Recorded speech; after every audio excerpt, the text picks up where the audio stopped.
भाई probability question आया, probability में तो प्रो थे भाई, पूरी कोचिंग पूरी स्कूल में तुम्हारा नाम था, प्रोबेबिलिटी क्वेश्चन उस समय नहीं हो रहा तो छोड़ो भाई। जैसे कोई कोई बैट्समैन होता है, पहली गेंद पे देखा, मारा शॉट, कैच आउट हो गया, बाद में रो रहा बैठ के ड्रेसिंग रूम में। आप पहले से कुछ सोच के ही मत जाओ, आप पेपर देखो और उसी हिसाब से काम करो। बात कहने का मतलब ये है, कोई जरूरी थोड़ी ना है। हेलो चैंपियंस, क्या हाल चाल है, कैसे हैं आप लोग? सब बढ़िया होंगे, मस्त होंगे, थोड़ी टेंशन में होंगे, थोड़ा प्रेशर ले रहे होंगे, थोड़ी प्रेशर रिलीज भी कर रहे होंगे, बहुत सारे मॉक टेस्ट देके अपनी गलतियों पे काम कर रहे होंगे, बढ़िया कर रहे हैं। मुझे तो ये लगता है कि पेपर देना एक आर्ट है, उस आर्ट को जानना चाहिए। ये एग्जैक्टली वैसी ही आर्ट है जैसी विराट कोहली इनिंग बिल्ड करता है। विराट कोहली क्या करता है भाई? वो क्या करता है, हर बॉल पे 4 नहीं मारता, हर बॉल पे 6 नहीं मारता, हर बॉलर को नहीं चेज करता, वो अपनी इनिंग बिल्ड करता है, धीरे धीरे इनिंग बिल्ड करता है। उसका काम क्या है? ज्यादा से ज्यादा स्कोर करना। बहुत इगोइस्ट है, बहुत गुस्से वाला है, लेकिन अपने गुस्से को सही डायरेक्शन में डाइवर्ट करता है। ज्यादा ईगो नहीं लेता कि इसको मारने के चक्कर में आउट हो जाए, नहीं, वो मैच जीतने पे ज्यादा फोकस करता है। उसको किसी पर्टिकुलर बॉलर को टारगेट करने में उतना मजा नहीं आता, मूड आ जाए तो उसको भी टारगेट कर देता है, लेकिन होशियारी से।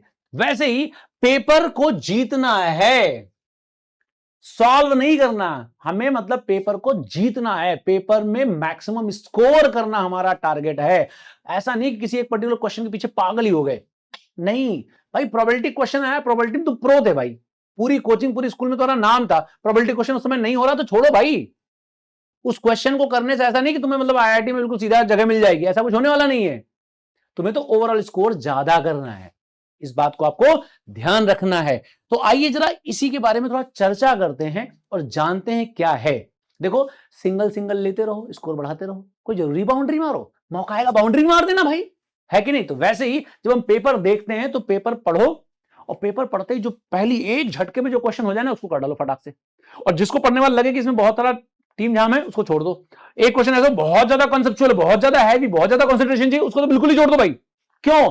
क्योंकि पेपर में करीब 30-40 क्वेश्चन ऐसे मिलेंगे, 30 क्वेश्चन मिनिमम मैं बोल रहा हूं, फिजिक्स केमिस्ट्री मैथ मिला के ऐसे मिलेंगे जो तुरंत हो जाएंगे आपसे, और वो क्वेश्चन पूरे 1 घंटे में आपसे हो जाएंगे, 1 घंटे में हो जाएंगे, मतलब 1 घंटे में आप 120 मार्क्स का काम सेट कर दोगे फटाक से। फिर क्या होगा? फिर ऐसा होगा कि दोबारा जब 1 घंटे बाद जब पूरा पेपर दोबारा पढ़ने शुरू करोगे तो आपको मिलेंगे वो क्वेश्चन जो थोड़ा टाइम ले रहे थे, जिनमें थोड़ा सोचना पड़ रहा था। वो क्वेश्चन ज्यादा नहीं होंगे, तो उनमें भी 45 मिनट से 1 आवर्स के बीच में अच्छा खासा क्वेश्चन आप यहां भी अटेम्प्ट कर लोगे। ठीक है, अब ये इजी क्वेश्चन आपका सिलेक्शन निश्चित कर देंगे, और जो ये मॉडरेट वाले क्वेश्चन है, मीडियम वाले क्वेश्चन, वो आपकी रैंक सही करेंगे भाई, चलो रैंक आ गई। और जो बिल्कुल ही कठिन क्वेश्चन है, इनके लिए बहुत फोकस चाहिए, बहुत डेडिकेशन चाहिए, बहुत डिसिप्लिन चाहिए, बहुत दिमाग चाहिए, बहुत क्रिटिकल थिंकिंग चाहिए, वो क्वेश्चन आपकी रैंक को इंक्रीज करना शुरू करेंगे। हर एक क्वेश्चन के बाद आपकी रैंक ड्रास्टिकली 100-200 से इंप्रूव होती चली जाएगी। तो पहले 1 घंटे में आपने अपना सिलेक्शन सुनिश्चित किया इजी क्वेश्चन करके, अगले 1 घंटे में आपने यह सिक्योर कर लिया कि आपकी एक अच्छी खासी रैंक आने वाली है, फिर बाकी के टाइम में आपने अपनी रैंक को और इंप्रूव कराया, और इंप्रूव कराया।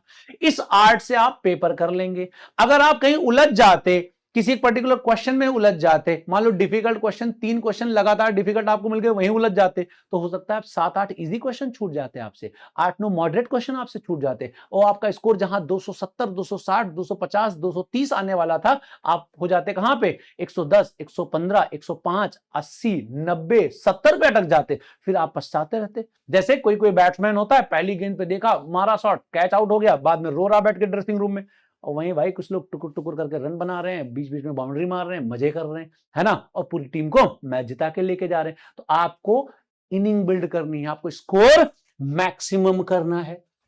अब कौन सा सब्जेक्ट किस ऑर्डर में करें?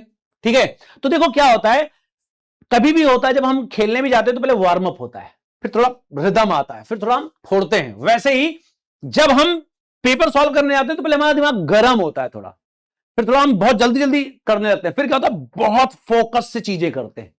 ठीक है ना? ये क्या है, यहां तो होना चाहिए इजी, फिर यहां पे मीडियम, फिर यहां पे करना चाहिए डिफिकल्ट। अब आप बोलोगे ये क्या है? मैं कभी किसी सब्जेक्ट को पहले करने के फेवर में ही नहीं हूं।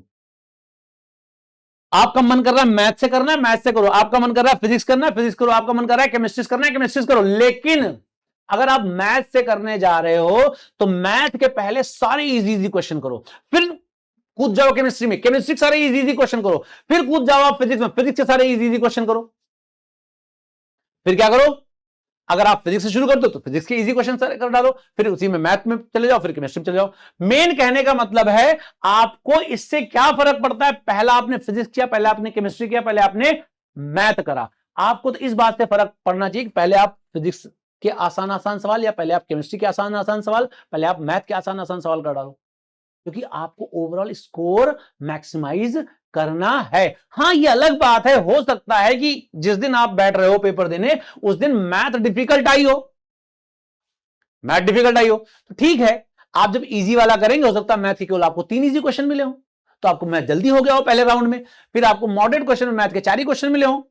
हाँ, ऐसे करते करते हो सकता है जब आप तीसरे राउंड में जाओ तो आपका बहुत सारा समय मिल जाए आपको मैथ के डिफिकल्ट क्वेश्चन करने के लिए, वो अपने आप सेट हो जाएगा। मतलब इसमें ये आप पहले से डिटरमाइंड होके जाओगे ना पहले कि मैथ ही डिफिकल्ट आएगी, तो कोई जरूरी नहीं केमिस्ट्री भी डिफिकल्ट आ सकती है।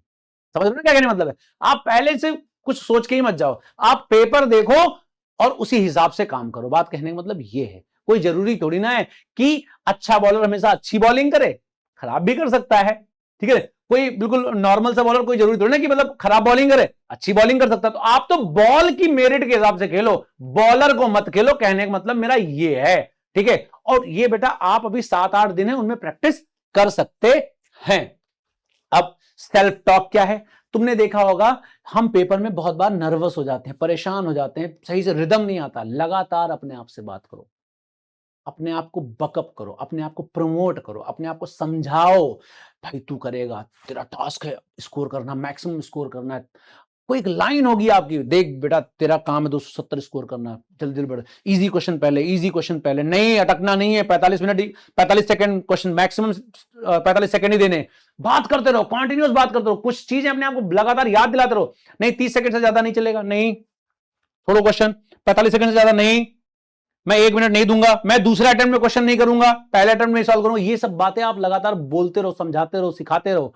जैसे देखते हो ना क्रिकेटर्स हैं, फुटबॉलर्स हैं, अपने आप बताते रहते हैं ये करना है, ये करना है, ये करना है, वैसे अपने आप से लगातार बात करते रहिए। और आखिरी में एक छोटा सा मंत्र, छोटा सा मंत्र क्या है, इजी पे फोकस, मीडियम को प्यार, टफ को इग्नोर, एक्यूरेसी की रिस्पेक्ट करना, ये आपको करना। ये छोटा सा मंत्र आप लगातार याद करो। सेल्फ टॉक में भी इसे इंक्लूड कर सकते हो। इजी को भैया जल्दी करना है, डिफिकल्ट को छोड़ना है, एक्यूरेसी को बहुत ज्यादा इज्जत देनी है, ये सारी बातें आप करिए।